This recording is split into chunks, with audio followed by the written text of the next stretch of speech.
October 13th, 1972. Montevideo, Uruguay. The airport smells like jet fuel and coffee. Morning sun bathes the tarmac in gold. 45 people climb the stairs to Flight 571, the old Christians rugby team.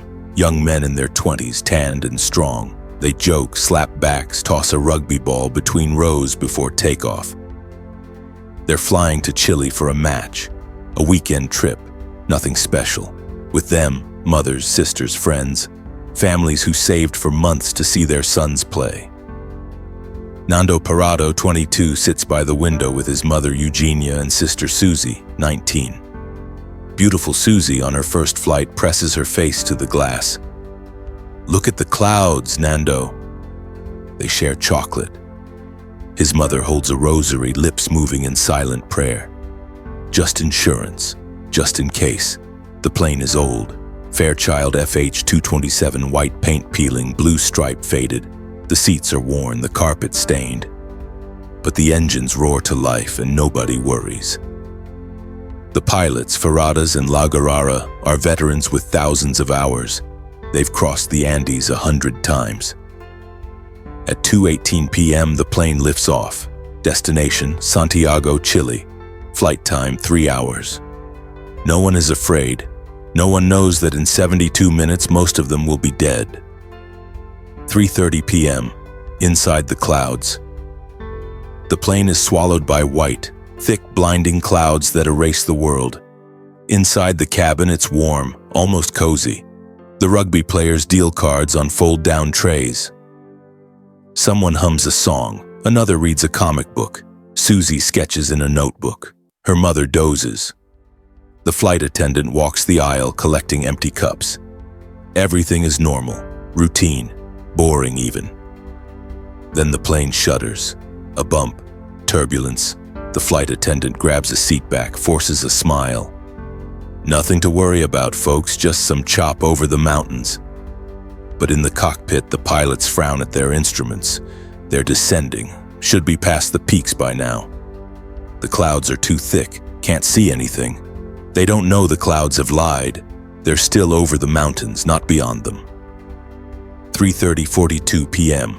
Arturo Noguera, sitting by the window, sees it first. A shadow in the white, growing, darkening, solidifying. His scream is instant, primal. "Mountain!" Then everyone sees it, a wall of rock and ice, black stone, white snow, right there, 30 meters away, 20, 10. The pilot yanks the yoke, engines scream. Too late. The impact. 3:48 p.m., the right wing hits the mountain at 320 kilometers per hour. The sound is apocalyptic, metal tearing, rivets exploding like gunfire, sparks showering. The wing shears off, rips away in a spray of fuel and fire. The plane spins. Passengers slam into walls. Seatbelts snap, bodies tangle. Screams blend into one long howl. The tail section tears off, just separates. Clean break. 3 people are still buckled inside it. Susana Parado, not Nando's sister, a different passenger, sees the sky open where the wall should be. Sees 3 people still in their seats fly backwards into white nothing. They don't scream, they just vanish. The fuselage tumbles, rolls, hits another peak. The roof tears open like a sardine can. Seats rip from the floor, bolts shearing. One passenger, still strapped to his seat, is yanked through the torn ceiling. The seat flips. He's upside down outside the plane, screaming. Then the seatbelt breaks. He falls into clouds. Gone. Inside, pure chaos. Overhead bins burst open, luggage becomes projectiles. A suitcase hits a woman's head. Her skull cracks with a sound like an egg. Metal shards rake faces. A propeller blade slices through the cabin wall, missing a man's neck by centimeters. Panchito Abal's leg snaps. The bone breaks with a sound like a branch. He screams, but no one hears over the roar. The fuselage, just the middle section now, everything else torn away, hits the snow slope. Slides, 400 meters downhill, metal shrieking against ice, sparks flying, seats crumpling like paper. Bodies thrown forward, then back, then sideways. Wham! Final impact against a boulder. The fuselage stops.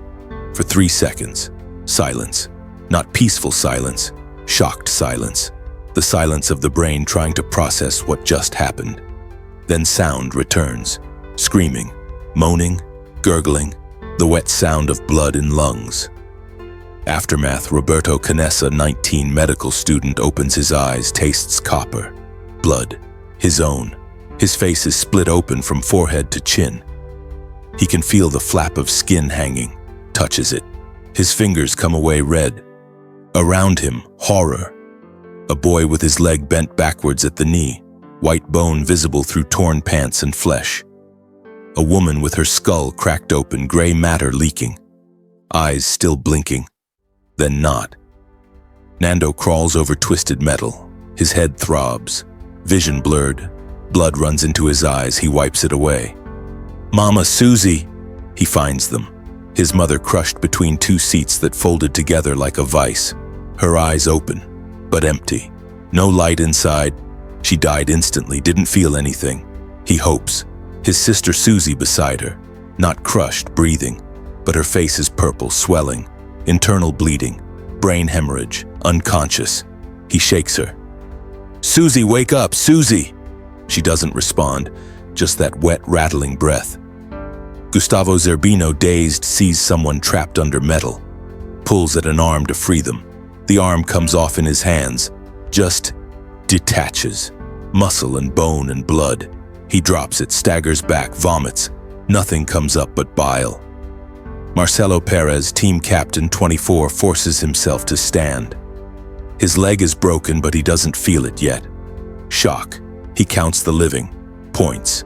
You, move to the fuselage. You, help him. You, find first aid. 12 dead immediately. Bodies thrown from the plane during the tumble, or crushed when seats collapsed, or heads smashed against metal. 12 people who woke up normal and died screaming. The front of the plane is gone. Where the cockpit was, nothing. Just ragged metal edges like teeth. The pilots vanished, dead on the first impact probably. Bodies somewhere in the snow. Cold air rushes in. The temperature is minus 30 Celsius. At 3,600 meters altitude, the air is thin. Every breath is work. They're surrounded by mountains, white peaks rising another 2,000 meters. No trees, no birds, no insects, no life, just snow. Endless, blinding, indifferent snow. Roy Harley finds the radio in the wreckage. It's smashed, but maybe functional. He tries to turn it on. His hands shake so badly he drops it twice. Finally, static. Hiss. He screams into it. Help! Please! Flight 571 crashed. We need help! Nothing. The battery is dying. Or the antenna is gone. Or both. The sun is setting. Fast. Temperature dropping. They drag the injured inside what's left of the fuselage. It's not much. A metal tube open at both ends. But it's shelter. Barely. Night falls. Darkness absolute. No moon. No stars through the clouds. Just wind. Howling, screaming wind that sounds like voices, like ghosts. They huddle together inside. 28 survivors pressed tight. Bodies on bodies, sharing warmth. Some cry, some pray, some just stare. Someone whispers, "They'll find us tomorrow, they have to." But outside the mountains are silent, indifferent, and no one is coming. Day 1, October 14th morning, the sun rises, blinding white light on endless snow. For one moment, hope, then reality. Bodies scattered around the crash site, 12 of them, frozen in strange positions, one boy's mouth open, full of snow, eyes frosted like fish eyes. The survivors emerge from the fuselage, stiff, aching, already starving. They're at 3,600 meters, thin air that makes every breath burn. Marcelo organizes a search party, looking for food, supplies, anything. They find 8 chocolate bars, most crushed to powder, 5 bottles of wine, 3 broken glass everywhere, small bags of peanuts, some candy, 1 jar of strawberry jam, a few crackers for 28 people. Carlitos Paez does the math out loud, voice shaking. If we ration, maybe 3 days. 4 if we're really careful. But they're not careful. They're terrified and starving. By the end of day 2, half the food is gone. Marcelo takes control, divides what remains. 1 square centimeter of chocolate per person per day. 1 capful of wine. They suck on the chocolate, trying to make it last. It's gone in seconds. The wine burns going down. At this altitude, the alcohol hits hard, makes them dizzy. The hunger starts immediately, not discomfort, pain, a gnawing, twisting pain in the gut that doesn't stop. Gets worse every hour. Day 3, October 16th. Roy works on the radio, strips wires from other parts of the plane, connects battery cells. His engineering degree finally useful for something. After hours of work, static, hiss, then a voice, faint, crackling, but there. Search operation underway, Uruguayan Air Force helicopters deployed, families awaiting news. The fuselage explodes with cheers. They cry, hug, thank God. They're coming. They know we're alive. They rush outside, make signs, use dark seat cushions to spell SOS in the snow. Pile luggage for contrast, stand in groups waving at the sky. Hours pass, they scan, listen, nothing. Just the sound of wind, that endless mocking wind. Night falls, no rescue. Day 4, Nando's sister Susie dies. She never woke up after the crash, just breathed for 9 days, each breath weaker, wetter, more labored until she stops. Nando holds her cold hand, doesn't cry, can't. The tears would freeze on his face. He carries her body outside, lays her next to their mother. 14 corpses now, a line of frozen people, some faces peaceful, others twisted in their final agony. Day 8, October 21st, the food is gone, every crumb, every drop, finished. The hunger has evolved into something else. Starvation, clinical medical starvation. Stomachs stopped growling days ago. Now they just cramp, constant acidic burning. Bodies beginning to consume themselves, muscle breaking down, organs slowing. They try anything, everything. Boil strips of leather from seat cushions, chew for hours. It's like trying to eat a shoe, can't swallow, just makes their jaws ache. Try eating the cotton insulation from the fuselage walls. It makes them violently sick. They vomit bile, yellow and burning, nothing solid left in their stomachs. Eat toothpaste, all of it, every tube they can find. The mint flavor makes their mouths water, that's worse. Sharpens the hunger. One boy tries eating only snow. By day 10, he's hallucinating, seeing his mother cooking Sunday dinner, talking to people who aren't there. His eyes go glassy. 2 more boys die, Numa Turcati and another. They don't die dramatically, just give up, go to sleep, don't wake up, hearts too weak, bodies too depleted. 16 bodies outside now. Day 10, October 23rd, evening. 26 survivors sit inside the fuselage, silent. The cold is brutal, the hunger is worse. Some have stopped moving, just lie there, eyes open, waiting to die. Finally, Fito Strauch speaks, his voice barely a whisper. We're going to die, all of us, everyone, unless... He doesn't finish, doesn't need to. Everyone knows. The body's outside, frozen solid, preserved perfectly by the cold. Protein, fat, calories, everything their bodies are screaming for. Roberto Canessa, the medical student, says it clinically. They're dead. We're alive. For now. Their bodies are just protein, nutrients. If we don't use them, we die too. Then we're all just frozen meat. Some boys turn away. One, Pancho Delgado, vomits. Nothing comes up. He cries, I can't. That's Arturo out there. We played together since we were kids. He's my friend. I can't eat my friend. Silence, heavy, suffocating. Then Nando speaks. His voice is ice. Arturo is dead. He doesn't need his body, but if we die for nothing, him included. Everyone. It's murder. Murder is letting ourselves starve when we have a way to survive. More silence. Then Carlitos Paez, youngest at 18, speaks through tears. If I die, if any of us die first, I give permission, use my body, live, please. Others nod, slowly, one by one. Me too. And me. If it means someone lives, yes. Still no one moves. Not yet. Not today. Day 11, October 24th, morning, bright sun, frozen air, decision made. Fito, Roberto, and Gustavo walk outside. They choose carefully.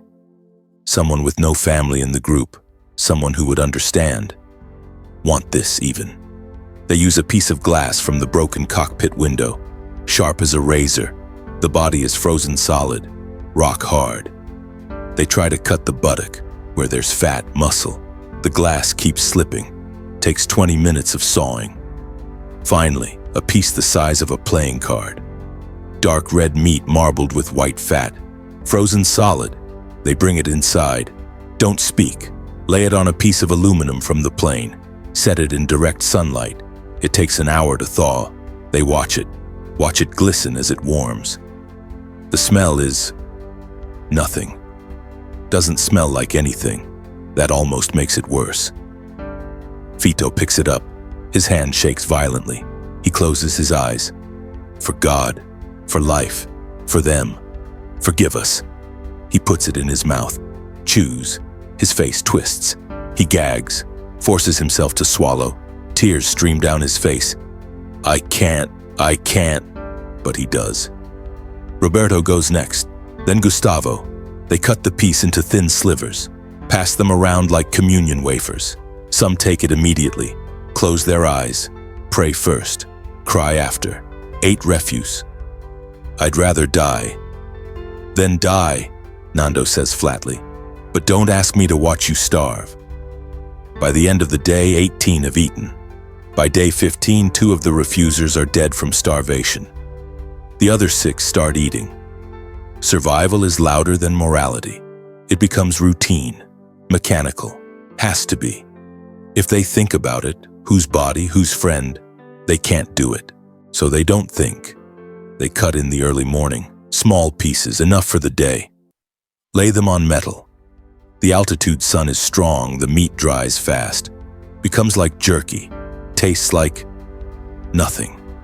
Texture like leather. Metallic aftertaste. Some pretend it's beef. Some close their eyes and count. No one talks while eating. They pray before, thank God, thank the dead, ask forgiveness. But they eat, because the alternative is death, and they choose life. Even this life. Day 17, October 29th, 1 a.m. Everyone sleeps inside the fuselage. Then a sound, low, rumbling, growing, avalanche. The wall of snow hits like a freight train. The fuselage flips. Snow pours in, fills everything. Complete darkness, suffocation. Snow in the mouth, the nose. Can't breathe, can't see. Bodies thrash, hands claw. But there's only more snow. Packed tight, heavy, crushing. Roy is pinned under 3 bodies. Snow fills his mouth. He tries to spit. Can't. It keeps coming. His lungs burn. The panic is absolute. Worse than the crash. This is slow, conscious, feeling yourself suffocate. Carlitos digs, frantic. His fingernails tear. Blood on snow. He breaks through. Gasps. Air. They pull bodies out. Some alive. Some dead. Marcelo Perez, team captain, dead. Eyes open, snow in his throat. 8 people suffocated in minutes. The fuselage is half buried now. They're living in an ice tomb. Inside, it's darker, colder, more cramped. The smell of unwashed bodies, blood, shit, death. Some boys stare at walls, don't speak, don't eat. Morale collapses. Day 20, November 1st. Roy gets the radio working again. They hear a broadcast. Search for Flight 571 has been suspended. No survivors expected. May they rest in peace. The words hang in the air. No survivors expected. The world thinks they're dead. Some cry, some scream, some punch walls. Then Nando stands, his face gaunt, eyes sunken but hard. Then we walk out. Walk? Through the Andes? We'll die in a day. We're dying here, Nando says flatly. At least out there we choose how. Roberto nods. If we stay, we're dead. If we walk, maybe we die, but maybe we don't. The decision is made. They'll prepare, build strength, make equipment, then climb. Days 21-59, they become machines. Exercise daily, sew clothing from seat covers, make a sleeping bag from insulation, sunglasses from plastic. Roberto obsesses over fat. We need calories, eat the fat. It's slimy, greasy, gags them. But it keeps them alive. Nando trains, walks the valley daily, further each time, skeletal but relentless. They're preparing for war, war against the mountain. Chapter 4, Into the White Hell. Day 60, December 11th, dawn. 3 men stand outside, Nando Parado, Roberto Canessa, Antonio Vizintin. They wear rags stitched from seat covers, rugby socks as mittens, a sleeping bag made from insulation, food for maybe 6 days, no map, no compass, just west, toward Chile. They hope. They start walking. Day 1, snow is knee-deep.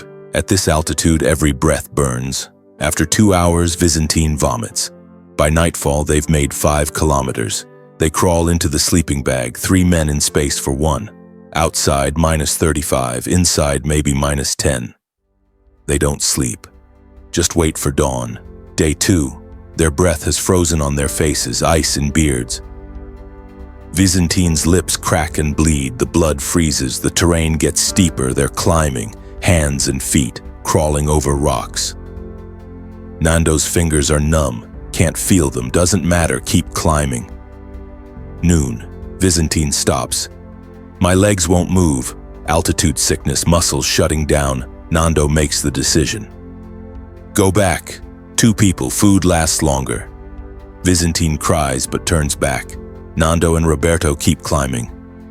Day 4, above 4,500 meters, air so thin they stop every 10 steps to breathe. Lips split open, black with frostbite. Nando's toes are black through holes in his shoes. Doesn't feel them, dead tissue. Roberto hallucinates, sees his mother. Mama! Nando grabs him. She's not there. They eat the last piece of meat. From now on, they're walking on empty. Day 6, they reach a summit, expecting Chile, green valleys. Instead, more mountains, dozens, hundreds, white peaks to the horizon. Roberto collapses. We're dead. It's impossible. Nando points far away. Tiny hint of something not white. There, we go there. That's 50 kilometers, we have no food. Then we don't eat. We walk. They descend. Day 8, no food for 3 days. Bodies eating themselves, skeletons in clothes, every step agony. But the terrain changes, they're descending, air thicker. Then rocks, not snow, brown rocks. Then a plant, tiny but green, alive. Roberto eats it, bitter but it's food. By nightfall, a river, flowing water. They run, fall, reach the bank, drink until they vomit, then drink more. We're going to make it, Roberto whispers. Nando doesn't respond, doesn't want to jinx it. Day 9, they follow the river downstream, then hoof prints, a horse, they scream. Around a bend, a man on horseback, Sergio Catalan, Chilean farmer. He sees 2 skeletons wrapped in rags, thinks they're ghosts. Nando waves, screams. But the river is too loud. The farmer points downstream. Tomorrow! Then rides away. Nando and Roberto collapse. They've done it. They've fucking done it. Day 10, morning. The farmer returns. Can't cross the river. Throws a paper wrapped around a rock. Who are you? Nando writes with a stick. I come from a plane that crashed. I am Uruguayan, 10 days walking, 14 people still alive in the mountains, need help quickly, no food, weak. Where are we? Throws it back. The farmer reads, goes pale, rides away. 2 hours later, a jeep, men in uniforms, Chilean police. You're from the Uruguayan plane? From October? Yes. My God, 70 days, everyone thinks you're dead. Almost were. They're given blankets, food, water. One officer radios, "We found them. 2 survivors from Flight 571. Repeat, we found survivors." December 22nd. 2 helicopters fly into the mountains from the air, nothing but white. Then, a flash. Red fabric waving. They descend. See the broken fuselage, people crawling out, waving, crying. The pilot's voice cracks. "My God, they're alive." 6 figures stagger toward the helicopter. Skeletons. Sunken eyes, black frostbite, but smiling. The crew chief's eyes fill with tears. "You're safe. You're going home." The helicopter radios. "Mission successful. 14 survivors. Condition critical." Montevideo. The news breaks at 10:42 a.m. The city stops. People pour into streets, crying, praying, churches fill. This is not survival, this is resurrection. December 23rd. All 14 are in Santiago Hospital. Doctors are horrified. Average weight loss 40 pounds, severe frostbite, extreme malnutrition but alive. December 26th, press conference. The question, how did you survive? Roberto speaks. "We ate the bodies of our friends who died." Silence, then chaos. "That's cannibalism." "That's survival," Nando says. "They were already dead. We were dying. They saved us. They're heroes." The families of the dead issue a statement. "Our sons and daughters did not die in vain. If their bodies helped someone live, they died twice as heroes. We are proud." The Catholic Church. In survival context, when no alternative exists, it is not a sin. It is an affirmation of life. Slowly, horror turns to admiration. These aren't monsters, they're survivors. Epilogue. The survivors return home. Thousands wait at the airport. Viva! Viva! Families reunite. Fathers hold sons. Nando sees his father. They don't speak, just hold each other. Both crying. Years later, Roberto becomes a pediatric cardiologist, saves thousands. "I was given a second life, I use it to give life." Nando becomes a businessman, motivational speaker. People ask, "How did you survive?" I say, "We didn't. We lived. There's a difference." Some return to the crash site, 34 years later. The fuselage is gone, but pieces remain. They bury a plaque. "The world left us for dead. You kept us alive. We carry you forever." Today, the 16 survivors are now in their 70s. Some have passed, but they lived full lives, raised families, saw grandchildren. They gathered every October 13th to remember. The story proves the human body can endure more than we imagine. The human will is stronger than mountains. Love for friends, family, life can survive anything. Even 72 days in frozen hell. The Andes still stand, white, silent, indifferent. The crash site unmarked, remote, forgotten by the world, but not by them, never by them. What happened there wasn't just survival, it was transformation. Boys became men, friends became family, the dead became saviors. They learned the hardest truth: life is not given, it's earned. Every breath, every heartbeat, every sunrise, they earned it in blood, in pain, in sacrifice, and they will never forget. The mountain tried to kill them, instead it made them legends. If this story moved you, subscribe, because some stories are too important to be forgotten, and this is one of them.